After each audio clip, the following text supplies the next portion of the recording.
Political structures. Countries distribute power between the central government and smaller units of government. We can learn more about how the government functions, which means how it works, by examining its structure and principles. Systems of government. Governments can distribute power in three basic ways: the unitary system, the federal system, and the confederal system. In a unitary system, a central government makes all the laws for the entire country. Those are like the places that we've seen in the news. North Korea, the leader Kim Jong un makes all the decisions. In smaller countries, sometimes that unitary system happens. In a federal system, this is what the United States has, power is divided among central, regional, and local governments. These are the different levels. In a confederal system, a group of independent states join together and give limited powers to a common government. So that might be like island nations working together or smaller countries, and they have a unique government that oversees. Most countries have a unitary system. The United States and some other countries have a federal system. The confederal system is very rare. You don't see that very often. Central government, so over on the blue, red, and green, central government is our federal government. It's over the entire country. These are levels. Regional government would be our state governments in the United States. And then local governments, we have Muskegon County. We have Whitehall has a city council that makes laws just within the city borders for Whitehall. Principles of government.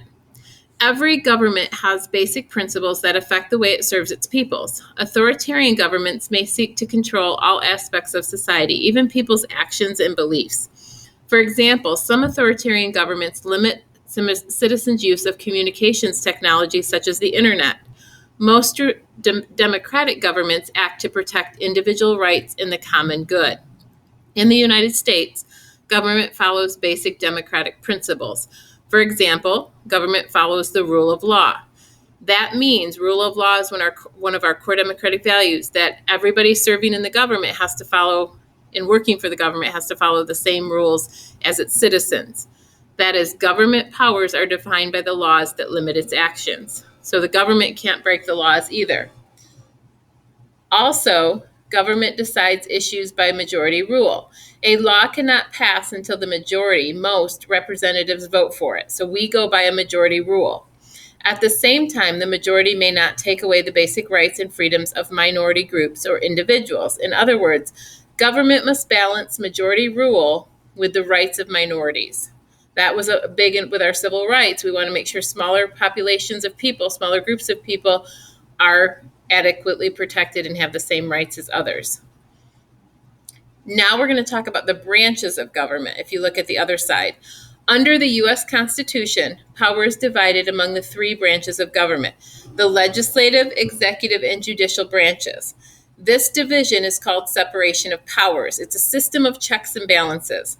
The Constitution, so this was written into our Constitution, establishes a system of checks and balances that limits each branch's power.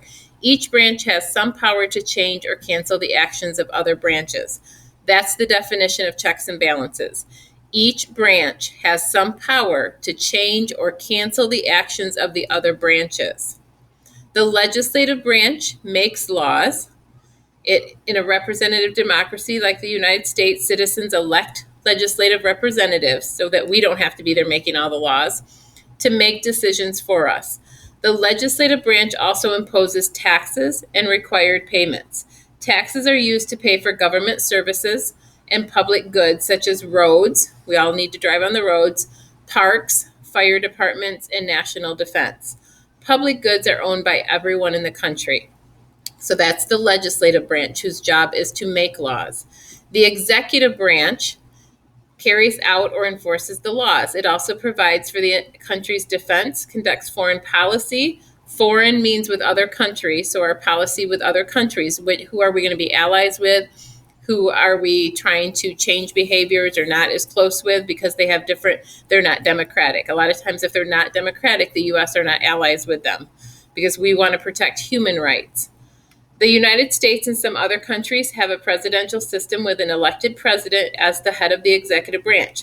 Other democracies like Canada and Great Britain use United Kingdom have a parliamentary system. In this system, The parliament or legislative branch chooses by the majority leader in the legislative branch in the House of Commons, chooses who their prime minister. So a prime minister is like a president, but it's not elected. And that is the chief of their executive branch, the head of their executive branch.